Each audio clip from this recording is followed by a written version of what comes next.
नमस्कार दोस्तों, स्वागत है आप सभी का आपके अपने YouTube channel GS with Alam sir पे। दोस्तों, यह भारतीय संविधान और राज्य व्यवस्था का वीडियो है।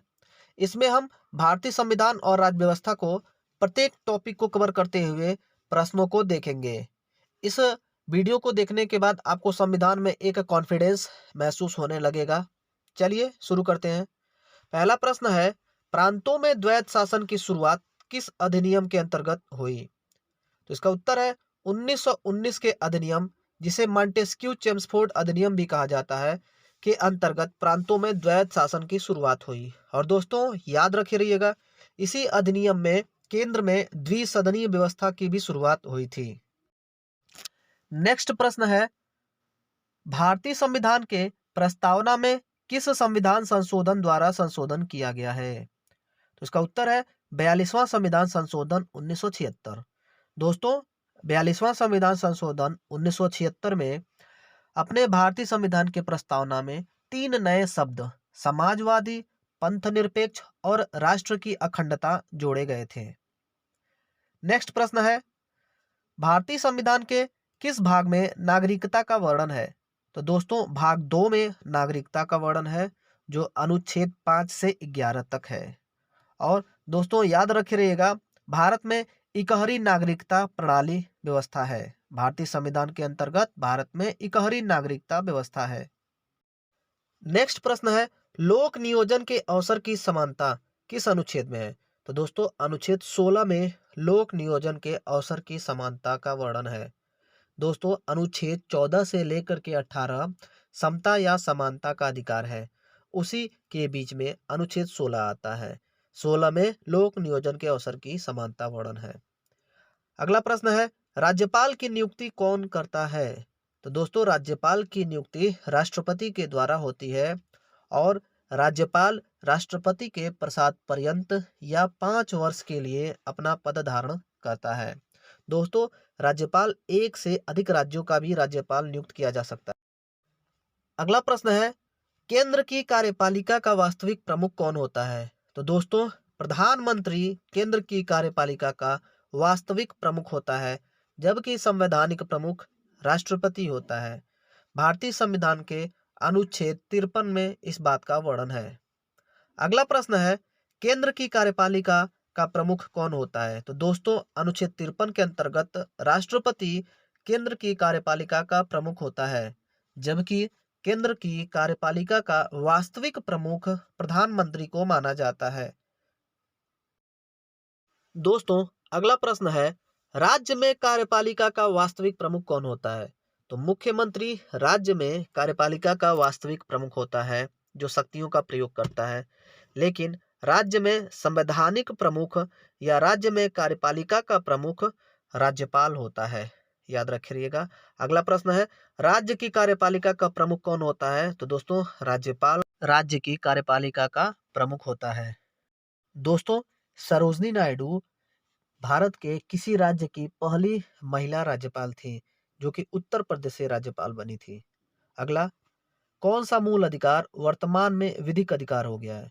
तो दोस्तों संपत्ति का अधिकार वर्तमान में विधिक अधिकार हो गया है, जो भारतीय संविधान में 44वां संविधान संशोधन 1978 के द्वारा अनुच्छेद 19 चौ और अनुच्छेद 31 से हटा करके अनुच्छेद 300 को में समाहित कर दिया गया। अगला प्रश्न है, किस अनुच्छेद के अंतर्गत 6 से 14 वर्ष के बच्चों के लिए शिक्षा मूल अधिकार बनाया गया?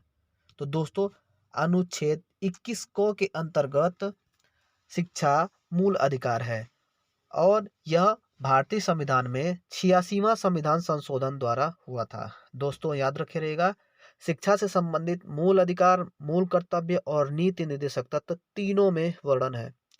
अगला प्रश्न है, अनुच्छेद 280 के अंतर्गत गठित वित्त आयोग के प्रथम अध्यक्ष कौन थे? तो दोस्तों केसी नियोगी वित्त आयोग के प्रथम अध्यक्ष थे। दोस्तों वित्त आयोग का कार्य केंद्र और राज्यों के मध्य राजस्व का बंटवारा होता है। वर्तमान में देश के 15वें वित्त आयोग के अध्यक्ष NK सिंह है। अगला प्रश्न है, भारतीय संविधान प्रथम बार कब लागू हुआ था? तो दोस्तों 26 नवंबर 1949 को अपने देश में अपना संविधान लागू हो गया था जिसमें मात्र 15 अनुच्छेदों को लागू किया गया था। शेष अनुच्छेद अर्थात अपने देश का पूर्ण संविधान 26 जनवरी 1950 को लागू किया गया था। अगला प्रश्न है, लोकसभा और राज्यसभा के दोनों अधिवेशनों के बीच अधिकतम कितने समय का अंतर होना चाहिए? तो दोस्तों, लोकसभा और राज्यसभा के दोनों अधिवेशनों के बीच 6 माह का अंतर अधिकतम होना चाहिए। अगला प्रश्न है, राज्यपाल द्वारा अध्यादेश किस अनुच्छेद के अंतर्गत जारी किया जाता है? तो दोस्तों, अनुच्छेद 213 के अंतर्गत राज्यपाल द्वारा अध्यादेश जारी होता है और अनुच्छेद 123 के अंतर्गत राष्ट्रपति के द्वारा अध्यादेश जारी होता है। दोस्तों, अध्यादेश संसद या विधानमंडल के विश्रांति काल के द्वारा संवैधानिक प्रमुख द्वारा जारी किया गया आदेश होता है। अगला प्रश्न है, संविधान सभा में कुल कितने वाचन हुए थे? तो दोस्तों, 3 वाचन हुए थे संविधान सभा में। अगला प्रश्न है, राज्यसभा में 12 सदस्यों का मनोनयन कितने क्षेत्रों से राष्ट्रपति द्वारा किया जाता है? तो दोस्तों, 4 क्षेत्रों से राष्ट्रपति द्वारा 12 सदस्यों को राज्यसभा में मनोनीत किया जाता है, जो क्षेत्र हैं साहित्य, कला, विज्ञान और समाज सेवा। अगला प्रश्न है, विधानसभा और लोकसभा में आंग्ल भारतीयों का मनोनयन किस संशोधन द्वारा समाप्त किया गया? तो दोस्तों, 104वां संविधान संशोधन द्वारा एंग्लो इंडियन की मनोनयन व्यवस्था समाप्त कर दी गई है और इसी संशोधन द्वारा अनुसूचित जाति और जनजाति का आरक्षण 10 वर्ष और बढ़ाकर 2030 तक सुनिश्चित कर दिया गया। दोस्तों, अगला प्रश्न है, सर्वोच्च न्यायालय में वर्तमान न्यायाधीशों की संख्या कितनी है? तो 33 + 1 अर्थात 34 सर्वोच्च न्यायालय में वर्तमान न्यायाधीशों की संख्या है। वर्तमान में मुख्य न्यायाधीश NV रमन्ना है।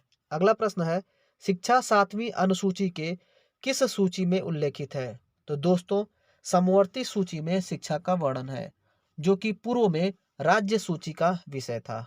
दोस्तों, भारतीय संविधान में वर्तमान में 12 अनुसूचियां हैं, जो संविधान लागू होने के दौरान 8 थी। अगला प्रश्न है, भारतीय संविधान में संसदात्मक व्यवस्था किस देश के संविधान से लिया गया है? तो दोस्तों, ब्रिटेन के संविधान से भारत में संसदात्मक व्यवस्था लिया गया है, जबकि संघात्मक व्यवस्था कनाडा के संविधान से लिया गया है और मूल अधिकार अमेरिका के संविधान से, मूल कर्तव्य रूस के संविधान से, आपातकाल जर्मनी के वीमर संविधान से और समवर्ती सूची ऑस्ट्रेलिया के संविधान से। अगला प्रश्न है, राज्यसभा में सीटों का आवंटन किस अनुसूची में है?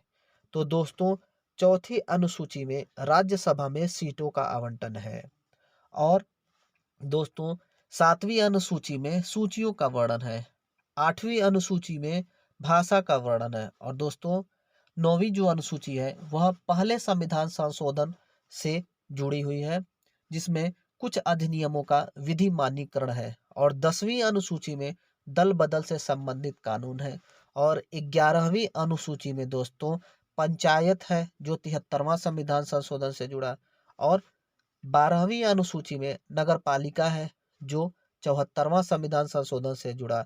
और दोस्तों, ध्यान रहे, दल बदल कानून से संबंधित 2 संशोधन हुए हैं।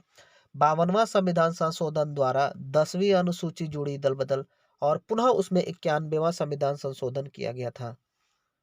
तो दोस्तों, कैसा लगा यह छोटा सा प्रयास?